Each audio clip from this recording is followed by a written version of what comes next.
2016년 7월경에 경북대학병원에 은비란 아이가 실려왔습니다. 칼로 아이를 비워내고 그 부위에 화상을 입히고 그 부위를 다시 도려내서 화상을 입힌 굉장히 잔혹한 아동학대인데, 우리나라가 제 생각에는 합법적인 매매 입양 국가입니다. 제가 수집한 증언에 의하면 매달 70만원 내지는 얼마간의 돈을 지불을 하면 아이를 원할 때까지, 자신이 원하는 아이가 그 시기에 들어올 때까지 우선적으로 입양 체험을 할 수 있는 권한을 줍니다. 그러면 커미션이 2천만원일 수도 있고 5천만원일 수도 있고 1억일 수도 있는데, 통상적으로 제가 듣기에는 70만원씩 20년이에요. 돈이 일시불인 경우에 매덕 가는 경우도 있어요. 안녕하세요. 저는 대구 미혼모 가족협회 대표 김은희라고 합니다. 저희 같은 경우에 이제 미혼모라는 존재 자체를 모르다가 제가 미혼모가 되면서 당사자 운동 조직을 만들고, 그리고 억울하긴 한데 아이를 낳았는데 제가 키울 자격이 없다고 하는 그 사회가, 모든 사회가 얘기하고 가족들도 결혼하지 않은 상태에서 아이를 낳았기 때문에 키울 수 없다는 데에서 불합리하다는 생각이 들어서 이게 왜 사람들이 이렇게 얘기할까? 저는 경제력도 되고 나이도 되고 한데 왜 나는 키울 수 없다라고 다 얘기하는가에 대해서 의문을 가지기 시작했어요. 그러다가 이제 미혼모 당사자 조직을 만들어서 운동을 하기 시작했는데, 그 저변에 미혼모에 대한 인식이 굉장히 낮은 이유가 굉장히 거대한 산업이 존재하고 있다는 걸 알게 됐거든요. 그것이 무엇이냐면 아동매매입니다. 아동매매. 그러니까 6.25 전쟁 직후에 해외 입양이라는 게 생겼지 않습니까? 입양 산업이라는 게 구체화되기 시작했고 했는데, 처음에는 거의 다 해외 입양이었죠.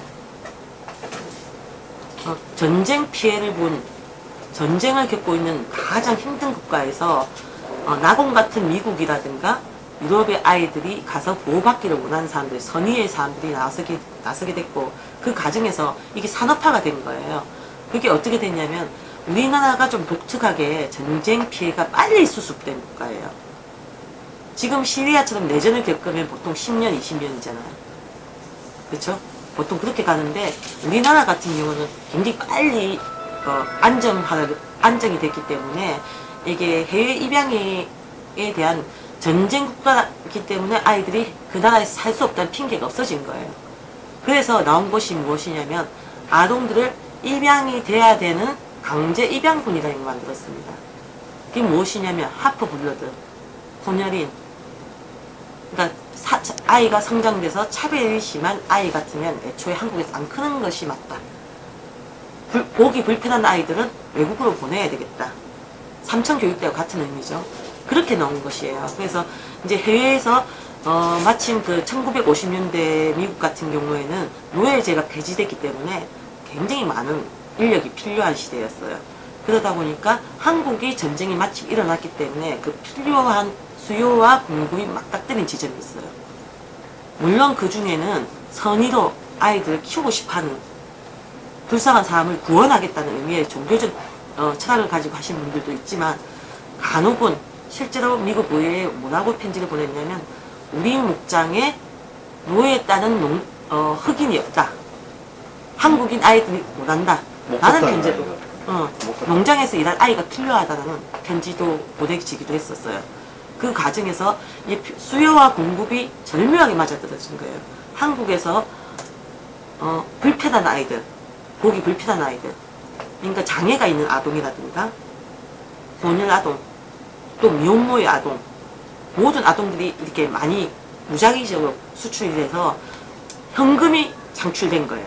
그 과정에서 그냥 돈이 개입이 안 되고 그냥 입양이 되었으면 단순한 선의 내지는 아동의 노동력을 위해서 착취한 것이라고만 볼 수 있지만, 그 과정에서 막대한 현금이 들어온 거예요. 커미션을 이제 그 중간에 회사가 있어요. 입양 알선 회사들, 기관들이 미국에 있고 존재하고, 또 한국에도 입양 기관들, 소위 우리가 말하는 홀트, 대한사회복지회, 동방 3대 복지 해외 입양 전문 기관이 있죠. 이 기관들 세 곳에서 중간에 수수료를 받아먹는 이런 형태로 아동들이 넘어가기 시작했는데, 그게 제어가 된 것이 1988년도입니다. 88 올림픽 당시에 우리 한국에 대해서 올림픽을 하는 국가인데 와서 우리나라가 발전됐다는 건 놀란 측면도 있지만 그 다음 두 번째 놀란 것이 무엇이냐면 이렇게 발전된 국가에서 아직도 이 나라에서 요보호아동을 보호하지 못하고 입양이라는 특히 인종간 입양, 인종간 입양은 첨부해서 말씀드리자면은 아동들한테 극단의 그 공을 다 가는 기하는 건 똑같습니다. 자기 얼굴색이 다르고 언어가 다르고 음식이 다른 국가에 갑자기 떨어뜨리시는 거예요. 그래서 아동 권리 협약에서도 가장 최우선으로 고려돼야 될 해외 입양은 한국은 계속하고 있다. 전쟁 국가도 아니고 이 국가가 수준이 떨어지는 국가도 아닌데 어떻게 이런 일이 있는가에 대해서 해외에서 굉장히 비난하게 된 거야. 그래서 이제 전환이 됐는데 이 숫자를 줄이게 되면 우리 현금이 굉장히 막대하게 줄지 않습니까? 그 과정에서 먼저 나간 것이 장애인들, 장애인 운동이 활발해진 시점이었어요. 장애인들은 강제 입양 대상군에서 빠졌어요. 그래서 여러 가지 집단 중에서 강제 입양 대상 집단군 중에서 여러 집단이 빠져나가고 왜 미혼모는 입양 기간에서 안 놓쳤느냐, 강제 입양 대상에서 안 놓쳤냐면은 유병률이 낮습니다. 건강한 엄마의 자녀예요. 장애가 갖고 있는 장애인인 부모가 있는 경우에는 유병률이 높을 수밖에 없죠. 아이들이 유전 질환이 있기 때문에 그렇겠죠. 그리고 한센인들 이런 숫자를 줄이고 가격대를 높이는 정책으로 간 것이에요. 가격이 가장 비싼 집단군이 미혼모 집단군이라고 보시면 됩니다. 가장 가임기의 여성이 아이를 가졌고 또 아동들이 건강한 그리고 또 친부가 없기 때문에 입양됐을 때 뒤에 소송 확률이 굉장히 낮은 집단이에요. 여성이 소송하는 경우는 굉장히 낮지 않습니까? 만약 아이를 뺏겨도 항의하거나 외쳐서 이 한국 사회에 들어주지 않기 때문에 여성의 아이를 뺏어가기 가장 쉬운 것이 미혼모의 아동이었어요. 그래서 숫자는 줄어갔으나 과연 커미션은 낮아지는가? 아닙니다. 그렇게 되겠죠. 그래서 이런 과정들이 있는데 또 이게 저희가 OECD 국가로 들어가면서 어떤 문제가 발생했냐면 아직도 해외 입양이 이렇게 많느냐, 이거 좀 문제 아니냐. 이 굉장히 국제적으로 유엔에서랑 굉장히 걱정을 많이 했어요. 해외에서. 그리고 또 해외 입양된 아동들의 문제들이 아이들이 컸잖아요. 40년 50년 지나니까 그 아이들이 커서 증언하기 시작한 거예요. 역으로 나는 당신들이 꿈꾸는 아메리카 드림으로 간 것이 아니다. 나는 팔려갔다. 또 그 아동의 20% 정도는 시민권도 없이 국제 미아로 팔려간 거예요.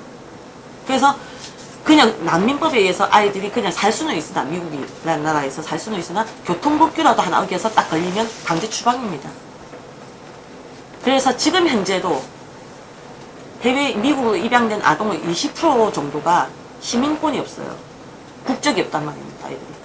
그래서 어떤 혜택도 받을 수 없는 난민으로 살고 있는 거예요. 이런 문제에 대해서 그러면 그 일을 시행한 서류를 위조하든가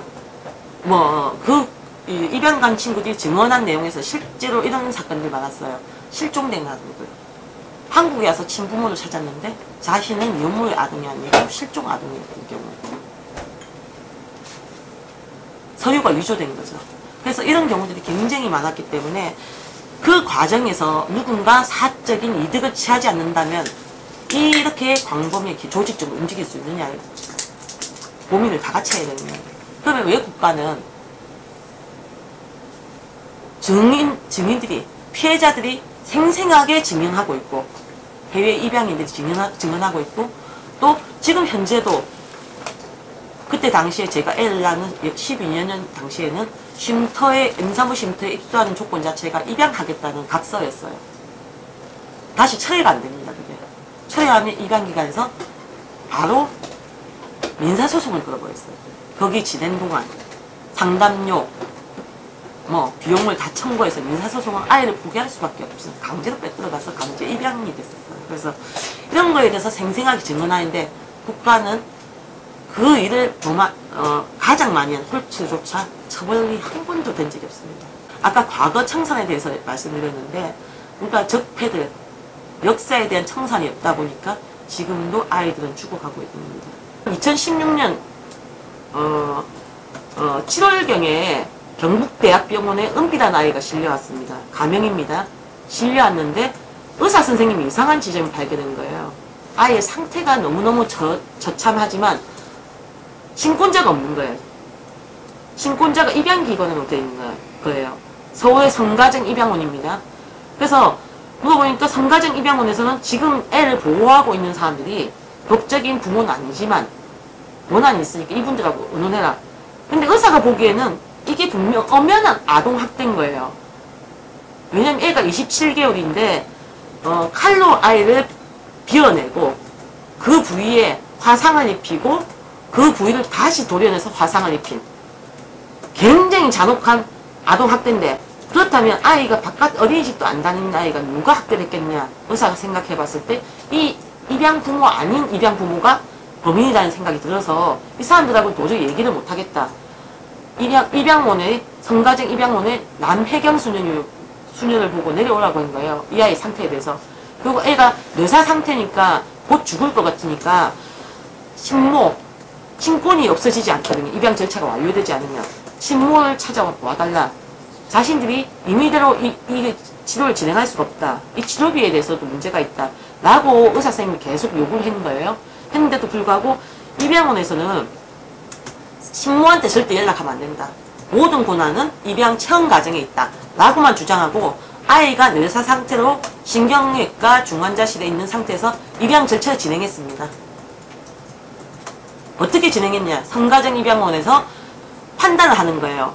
실사를 하고 입양 가정에 대한 심사를 민간기관에서 심사를 해서 그 심사지를 바탕으로 가정법원에서 허가를 받거든요.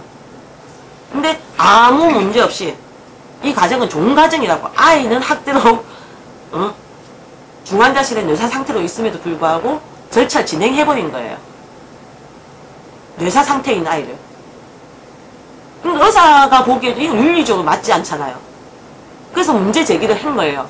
그래서 제보가 왔고, 저희한테도 제보가 왔고, 추정 60분에도 제보가 왔어요.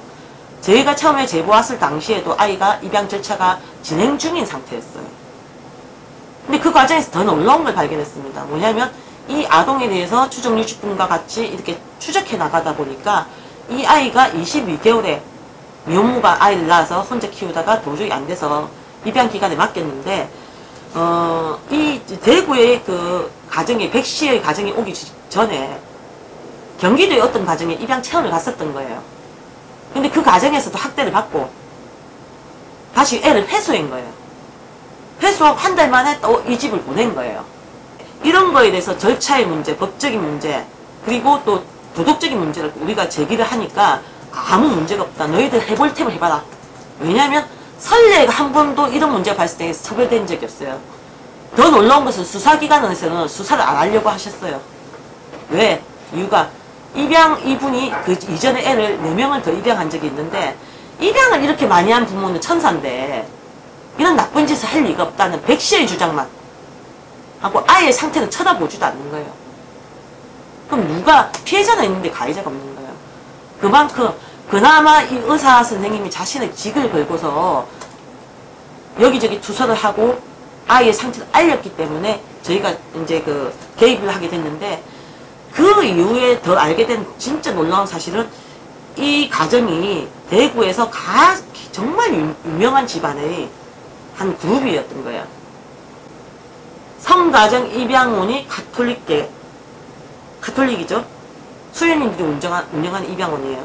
이 사람들은 대구 가톨릭계의 굉장히 유명한 집안의 한 축인 거예요. 하물며 그 오빠인 경우에는 가톨릭대 학장을 지낸 굉장히 유명한 집안이기 때문에 이 경북대 병원에 실리기 이전에도 한 번 애가 이게 쇼크사가 와가지고 가톨릭 대학병원에 실려갔었는데, 그때도 의사가 보고 신고를 했었어요. 아동학대로 신고했음에도 불구하고 경찰이나 아동보호 전문기관에서 오니까 이렇게 유명한 사람이 아이를 그럴 리가 없다고 다른 의사 선생님이 나서 차단하니까 아이 상태도 안 보고 경찰이나 아동보호 전문기관 그냥 철수했던 거예요.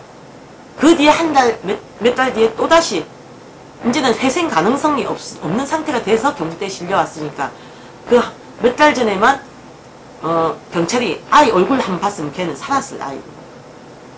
그런 부분이 있죠. 근데 저희가 일하면서 늘상 겪는 일이지만 너무 놀라운 거는 성가정 입양원의 태도였어요. 뭐냐면은 우리가 입양을 하는 좋은 일을 하고 있고 입양을 원하는 아동들이 이렇게 많은데 이 은밀한 아이 하나 이렇게 된 것 때문에 이렇게 하면 사회에서 너는 정말 나쁜 짓을 한 사람이다.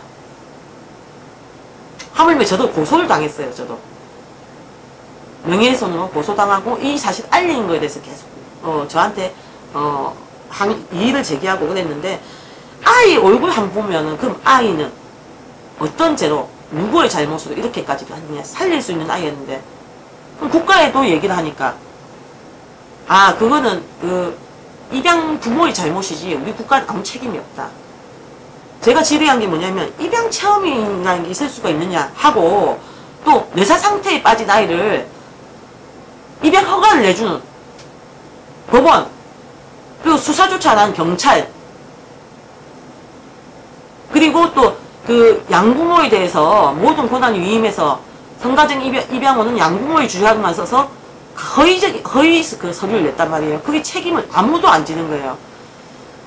하물며 이거 입양 과정이 그 절차가 다 끝나고 나면 그때 산소호흡기를 꽂고 있었는데 수녀는 호흡기를 떼달라고 했어요. 또 의사한테 어떤 압박을 넣었냐면 부검 의견 이라는 단어를 빼달라. 부검 의견을 만약 애가 죽게 되면 부검 소견을 넣게 되면 수사가 들어가니까 그냥 조용히 덮읍시다. 좋은 일 하다 보니까 생긴 일이니까 라고 해서 아이의 수사를 방해해서 그 의사 선생님 굉장한 압박을 받았거든요. 이 집안이 워낙 거대하기 때문에 이것들을 계속 이제 길게 설명하는 이유는 뭐냐면 저희가 그 과정에서 느낀 게 뭐냐면 사람들이 인식, 선입견 입양은 무조건 선하고 입양에 대해서 나쁜 이야기를 나눈다는 것 이의를 제기한다는 것은 사실 여부와 상관없이 우리는 나쁜 사람이 되는 거예요. 근데 아이의 생명은 오간데가 없는 거예요. 그럼 우리가 그 적폐 세력이라는 그 입양 기관들이 계속 많은데 지금 있을 수 없는 거지 않습니까? 지금 처음 듣는 분들 너무 많을 거예요. 입양 기관에서 좋은 의미만 많이 갖고 있기 때문에. 그럼 어떻게 잔혹하게 아이들을 그냥 매매 입양이라는 형태로 아니면 입양이 선하다는 형태로 아니면 종교적인 의미로 계속 애들 갔다는 것을 증언하고 죽음으로써 증언한 사람 아이라든가 가서 죽다 살아난 사람들의 증언 이런 것들이 있지만 우리 사회는 아무 반성이 없고 잘못했다 인식이 없고 죄에 대한 처벌 전혀 안 합니다. 그래서 은비 사건 때문에 사건을 진행하면서 결국엔 누구 하나 처벌받았냐면 가해인 양부 한 명 처벌받았어요. 그 문제에 개입된 사람들 이 사건을 덮으려고 오만 짓을 한 성가정 입양원 입양기관 또 그 사건을 덮기 위해서 이 사건이 아무렇지도 않다고 폭언이나 협박을 일삼은 사람들 아무도 처벌 안 받고 처음에 가톨릭대 병원 갔을 때 이 좋은 사람들인데 왜 아이가 학대라고 거짓말을 하느냐 신고한 의사를 야단친 고위급 의사 이런 사람들 아무도 처벌 안 받았어요. 지금 은비 사건이 사실이 양파 껍질처럼 막 벗겨지면서 아이가 살 수 있었음에도 죽음까지 내몬 사람들이 명확하게 다 드러났어요. 첫 번째, 아이가 처음에 119를 통해서 실려갔던 가톨릭대 병원에 실려갔을 때 아동 학대로 의사 선생님이 소아과 의사 선생님이 신고했음에도 불구하고 이렇게 유명한 집안에서 그럴 리가 없다. 어느 놈이 신고했느냐? 이러면서 경찰과 신고한 의사를 야단쳐서 아이 얼굴도 보지 못하게 했던 가톨릭대학교 병원 최은진 교수. 그 다음에 두 번째는 입양 체험이라는 것을 진행하고 또 학대되고 있음을 가톨릭대 병원 갔을 때 명백히 인지하고 있었음에도 불구하고 아이를 데려가지 않은 성가정 입양원. 더군다나 뇌사 상태에서 입양 절차를 성가정 입양원은 진행했습니다. 남혜경 수녀 원장 같은 원장 수녀가 이 부분에서 전방위적으로 직원들의 압력을 넣어서 말을 못하게 했습니다. 하고 또 세 번째, 대구의 아동보호 전문기관에서 의사 선생님이 수차례 신고했음에도 불구하고 아이 얼굴도 보지 않았습니다. 대구의 아동보호 전문기관인 초록우산 아동재단, 그 다음에 경찰관 같은 경우에 본의 있어 보이는 의사가 야단치기에 철수했다고 했습니다. 공고 한 대가 도착했는데 불구하고 그 경찰관들 직무소홀했죠. 그때만 제대로 했으면 아이가 석 달 뒤에 경북대에서 뇌사 상태로 발견되지 않았을 겁니다. 근데 저희가 진상조사위원회까지 꾸려서 저는 그 기대를 한 것이 아이 죽음 과정을 과정들을 봤기 때문에 이 아이의 안타까운 사연에 대해서 최소한 아이가 몸으로 입양 체험이 얼마나 잔혹한지, 얘는 뺑뺑이 여러 번 당한 아이 아닙니까? 잔혹한지, 또 입양 절차라는 것이 얼마나 허술한지를 드러냈지 않습니까? 아이가 의식이 없는 상태에서, 그쵸? 판결이 그렇게 난 거예요. 또 입양 가정의 경우 어느 사회적인 편견을 갖고서 입양 가정이라는 이유로 수사조차 안 하는 것이 그 편견 아닙니까? 입양이라는 편견, 사회적 편견. 또 은비 엄마 같은 경우에는 혼자서 22개월까지 키우다가 그 달에 내야 될 예방접종비 10만 원이 없어서 아이를 입양을 못했어요. 우리 사회가 OECD 11위 국가지만 가난해서 아이를 포기하는 국가라는 거예요. 아이가 온몸으로 죽어가면서 알린 거예요. 근데 처벌받아야 되는 4명은 지금도 처벌 안 받았습니다.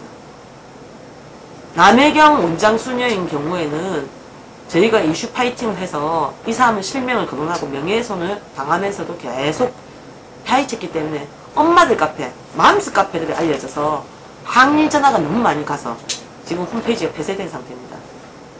최은진 교수 잘못 인정했습니다. 자기가 잘못했다. 잘못했으면 처벌받아야죠. 목숨을 걸고 의사라는 사람이 했으면. 그래서 뭐 아동학대에 관련된 단체 개인들이 참을 수 없어요. 이 최은진 교수는 더 용서 못하겠다. 의사기 때문에. 그렇게 전화를 많이 하는데도 불구하고 징계조차 안 받았습니다. 지금 경찰관들, 아동보호 전문기관 어떤 경고 조치 안 받았습니다.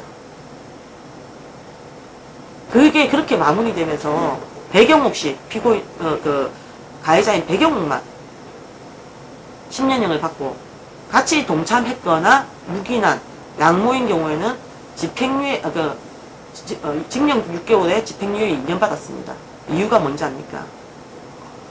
은비가 처음에 죽고 나서 밝혀진 사실이 6명의 입양 아동 중에서 총 6명을 입양했거든요.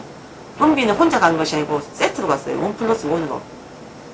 딸을 입양하려면 아들을 입양해야 되고, 아들 입양하고 싶으면 딸을 입양해야 되고, 이런 욕구에 의해서 1+1으로 갔었어요. 입양 체험은.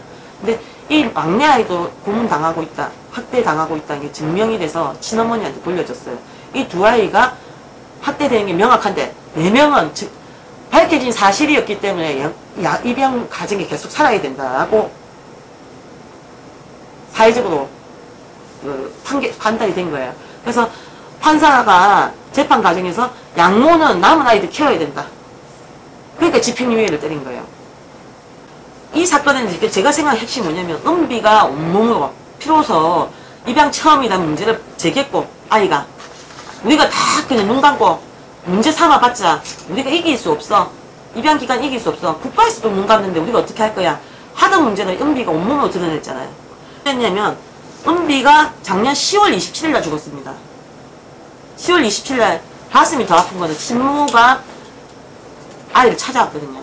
방송 그 PD기를 통해서 찾아와서 아이를 안고 있는 상태에서 아이가 숨을 거둔 거예요. 아이가 엄마를 알라이잖아요. 세돌 가까웠는데.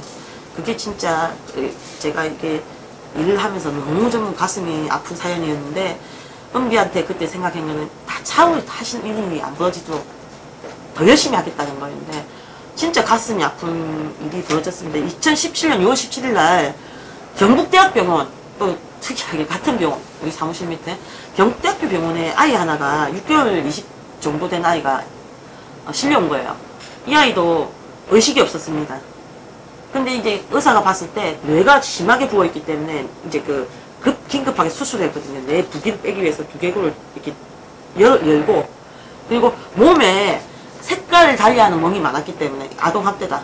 특히 은비 사건이 아동학대 은비 사건이 마지막 아이가 죽은 곳이 경북대학병원이니까 의사들이 학습 효과가 있죠, 그죠? 그래서 급하게 이제 신고를 했고 그 과정에서 저희가 알게 됐는데 이게 정말 기가 막힌 거는 이 양부모가 결혼 9년 차의 불임 가정이에요. 근데 이 아이가 2017년 4월 5일날 이 가정에 갔고 입양 허가는 5월 9일날 됐습니다. 무엇을 얘기하는 겁니까? 입양 체험이 이루어졌다는 소리죠. 절차가 완료되지 않았는데. 근데 아이가 병원에 온 거는 딱 한 달 6일 지난 6월 17일 날 병원에 실려왔단 말이에요. 그럼 실사를 하고 그리고 입양 허가를 받고 그다음 아동이 양도돼야 되는데 대구 대한사회복지에 그래서 이 아이가 간 거예요. 그러면 은비 사건에 대해서 입양 체험이는 명백히 불법인데도 시행하고 있었단 말이에요. 불법이라는 사실은 재판정에서도 증명됐습니다. 그런데 성가정 입양은 어떤 처벌을 받지 않았거든요. 겁이 없는 거예요. 대한사회복지에서도 불법인 건 아나 입양시키기 좋거든요. 그렇잖아요. 자기가 안 데리고 있으면 돈도 안 들잖아요. 국비는 국비대로 받고. 그러니까 아이를 먼저 넘기는 행위를 서슴지 않고 하고 있는 거예요, 지금. 입양 체험 과정인데 언제 아이가 계속 맞았는지는 모르겠지만 꾸준한 학대가 있었던 건 명확해요. 은비하고 똑같은 상태로 실려왔습니다, 지금. 그 경북대 병원에 누워있는 상태고 아이가 다행히 이제 수술을 통해서 한쪽은 이제 신경을 왼쪽은 찾은 이런 상태거든요. 다행히. 근데 그게 다행인지도 모르겠어요. 이게 우리 사회가 입양 체험에 대해서 꼭 알아야 될 것은 우리 국가나 사회가 꼭 보호해야 되는 것이 있습니다. 약자. 그 중에서도 특히 아기는 누구의 생각에서도 보호해야 돼. 최우선 대상입니다. 그죠? 근데 입양이라는 것을 우선하기 위해서 아기를 이렇게 마구 내돌리고 입양 체험이라는 명분이 아이가 좋은 가정을 가는 가정을 찾아내기 위해서 여기저기 쑤시어 본다 이거잖아요. 계속 넣어본단 말이잖아요. 이가 맞는 가정이 어딘지를 알 수가 없기 때문에 막 여기저기 넣어본단 말이잖아요. 근데 지금 이 두 사건이 연달아 일어나서 봐서 알겠지만 아이한테 얼마나 위험한지. 이거 입양 체험을 최소한 멈춰야 됩니다. 입양 절차도 강화될 필요가 있지만 그 절차조차 안 지키고 있는 입양 기관들 무엇이 무섭겠습니까? 국가에서는 의무를 방기하고 국민을 보호할 의무를 전혀 지키지 않고 있는데 가장 보호돼야 될 약한 존재인 아기를 막 내돌리는 걸 누가 뭐라고 하겠습니까? 지금 할 수 있는 건 국가에서도 내몰라라 하고 있기 때문에 국민들의 의식밖에 없습니다. 50년대부터 진행됐던 입양 기관들에 대해서 죄를 물어야 됩니다. 당연히 묻고 피해자들한테 국가가 반성하고 사과해야 됩니다. 그 부분은 비슷한 시기에 우리와 같은 길을 걸어갔던 호주나 러시아는 공개 사과를 국가 수상이라든가 대통령이 했습니다. 우리나라는 반성이었기 때문에 그것이 잘못됐다는 생각을 하지 않고 지금도 국내 입양이든 해외 입양 과정에서 후원금이라는 이름으로 돈이 오가는 매매 입양이 이루어지고 있습니다. 문재인 대통령에게 꼭 부탁드리고 싶은 게 있습니다. 굉장히 저출산 국가에서 태어난 요구 아동들의 보호하는 의무를 국가가 져야 됩니다. 그래서 모든 입양 절차를 중앙입양원 등의 권리를 확대시켜서 권한을 확장시켜서 국가가 개입해야 됩니다. 그 민간에 이제 맡기서 민간에서 알아서 잘하고 있게끔이 문제 계속 발생하고 있지만 그래도 뭐 50%는 잘하지 않냐 이렇게 해서는 안 되는 상황이고 국가에서 이 아이들의 안전을 위해서 입양에 대한 모든 전반적인 절차를 국가에서 다 대행해야 됩니다. 또 그리고 입양은 굉장히 선한 행위임에 분명하지만 입양 이전에 엄마가 아이들 키울 수 있는 사회를 만들었으면 좋겠습니다.